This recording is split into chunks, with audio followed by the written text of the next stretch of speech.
Awal tahun, sebagian masyarakat membuka aktivitas dengan cuaca buruk, bahkan tidak sedikit yang harus terendam banjir ya di beberapa wilayah. BMKG pun memperingatkan cuaca ekstrim masih diprediksi hingga 1 pekan ke depan. Kita bahas mengenai cuaca ekstrim dan penanganannya yang saat ini terjadi di Indonesia. Bergabung bersama kami ada Afahri Rajab, Kepala Pusat Meteorologi Publik BMKG. Pak Afahri, selamat malam. Ya, selamat malam. Dan juga bergabung bersama kami ada Abdul Muhari, PLT Kapusdatin BNPB. Pak Abdul, selamat malam. Selamat malam, Mbak Puspa. Baik, Bapak-Bapak, saya ke Pak Fahri terlebih dahulu. Pak Fahri, kita ketahui cuaca ekstrim ini dipicu oleh aktifnya sejumlah dinamika atmosfer di wilayah Indonesia. Tapi pertanyaannya masyarakat adalah, sampai kapan BMKG memprediksi cuaca ekstrim ini akan terjadi, kemudian wilayah mana saja yang perlu diantisipasi lebih tinggi?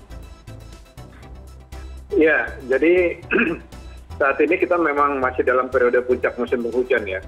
Nah, periode puncak musim penghujan itu sendiri kita perkirakan masih akan berlangsung sampai dengan akhir Februari nanti. Nah, jadi kewaspadaan masih terus perlu kita tingkatkan sampai dengan akhir musim penghujan nanti. Kemudian kalau mengenai daerahnya, relatif merata hampir seluruh wilayah Indonesia. Namun bukan berarti setiap hari sampai dengan Februari nanti kita akan selalu setiap hari ada hujan lebat, ada angin kencang, enggak gitu ya. Ada fluktuasinya, ada dinamikanya. Nah, ini yang perlu menjadi update informasi yang harus selalu dilakukan gitu kan. Kayak contoh misalnya Jabodetabek ya. Dalam 1-2 hari ini masih ada potensi hujan lebat. Namun di awal minggu depan, di hari Minggu, Senin itu mungkin agak bereda gitu ya. Tapi bukan berarti tidak ada hujan sama sekali. Artinya kewaspadaan masih tetap perlu kita tingkatkan setidaknya sampai dengan akhir musim hujan. Oke, saya ke Pak Abdul. Pak Abdul, kalau berdasarkan data BNPB, hingga saat ini berapa banyak wilayah dan juga warga pastinya yang terdampak bencana akibat cuaca buruk, kemudian ada banjir, dan sebagainya?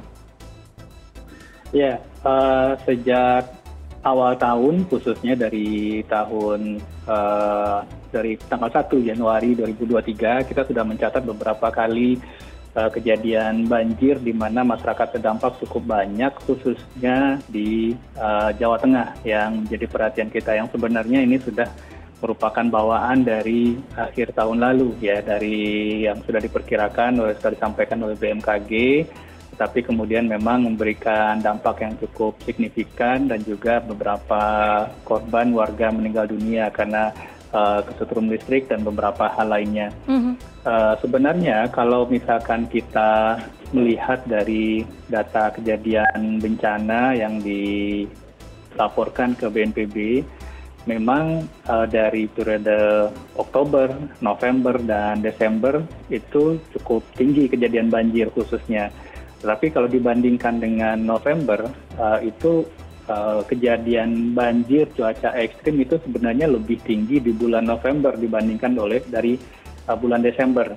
Di bulan November itu ada 250 kali kejadian banjir, di Desember 225 kali, sedang di Oktober 218 kali. Memang untuk antisipasi ini sebenarnya tidak hanya di Nataru ini saja, di Natal dan Tahun Baru, sehingga ke Januari ini saja kita melakukan persiapan. Kita sudah melakukan koordinasi bersama kementerian lembaga, BMKG, Perhubungan, Basarnas, dan lain-lain itu sudah dari awal September, Mbak Puspa.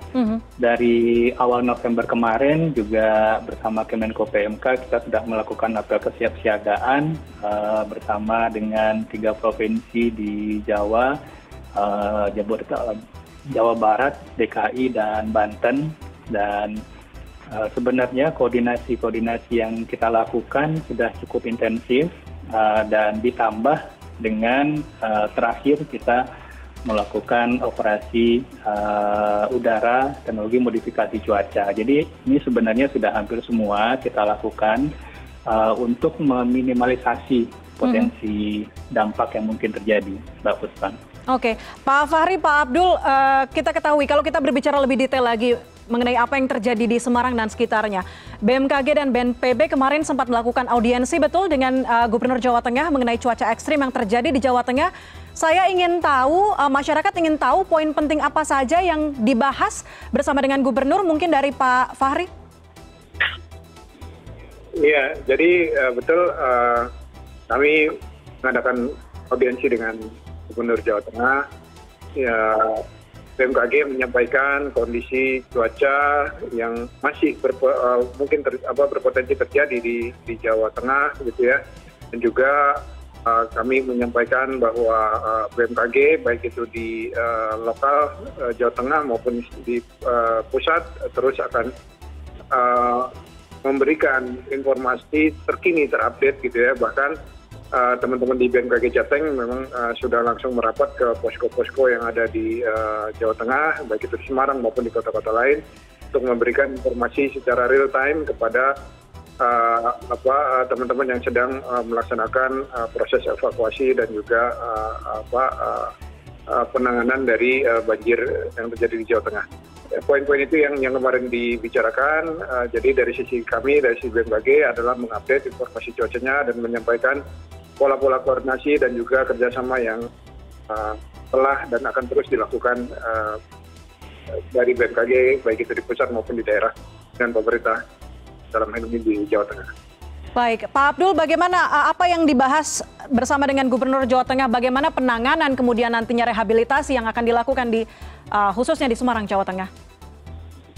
Ya, saya mungkin luruskan. Jadi bukan audiensi ya, tapi rapat koordinasi tanggap darurat bencana. Baik. Jadi kita tidak dalam rangka audiensi ke Jawa Tengah kemarin, tetapi memberikan dukungan bantuan intervensi pemerintah pusat karena pemerintah daerah baik itu provinsi maupun beberapa kabupaten kota sudah menyatakan status tanggap darurat bencana cuaca ekstrim dan banjir serta tanah longsor. Jadi ketika daerah sudah menetapkan status tanggap darurat, maka pemerintah pusat bisa melakukan intervensi dukungan secara langsung. Jadi kemarin ulangi hari Senin itu Bapak Kepala BNPB atas nama pemerintah pusat berdasarkan arahan Presiden itu sudah memberikan dukungan dana siap pakai karena kita ketahui ini awal tahun ya. Di awal tahun ini biasanya mekanisme penganggaran kita untuk bisa langsung menggunakan anggaran daerah itu mungkin cukup susah. Maka pemerintah pusat mendukung dana operasional siap pakai sejumlah 4,2 miliar yang kemudian didistribusi untuk bisa tujuannya pertama itu memastikan kebutuhan logistik dasar warga terdampak itu terpenuhi. Baik itu yang di pengungsian maupun yang bertahan di rumah tapi dalam kondisi banjir. Ini yang menjadi konsen utama yang disampaikan oleh Bapak Kepala BNPB kemarin bahwa keselamatan rakyat itu adalah hukum tertinggi. Jadi kita akan melakukan segala upaya untuk bisa memberikan layanan kepada masyarakat terdampak. Ini dari sisi masyarakat terdampak. Kemudian untuk mencegah perpanjangan atau makin lamanya masyarakat terdampak banjir, seperti tadi kami sampaikan, mulai dari hari Minggu kemarin sebenarnya persiapan dan jadwal terbang operasi teknologi modifikasi cuaca itu sudah berjalan untuk Jawa Tengah dan Jawa Timur. Ini sebenarnya kita tujukan untuk mengurangi intensitas hujan yang turun di beberapa tempat yang menjadi fokus perhatian kita.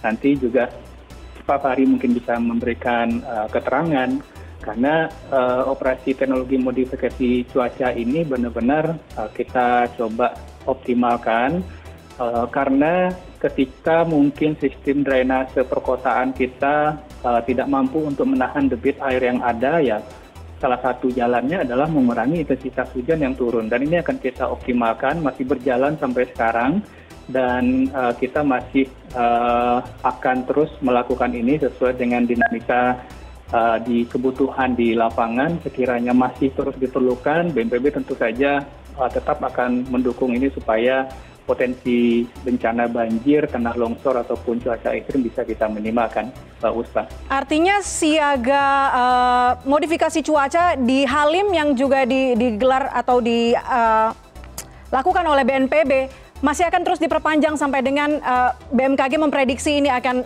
mereda, begitu? Kita sekarang punya 2 pos base operasi untuk DKI Jabodetabek, Jawa Barat, dan Jawa Tengah. Itu juga bisa disupport dari base ops yang di Lanut Halim Perdana Kusuma. Kemudian yang untuk tambahan armada di Jawa Tengah dan Jawa Timur itu didukung dari base ops dari Malang. Jadi ini kita bekerja secara simultan untuk bisa melakukan operasi TMC dengan optimal.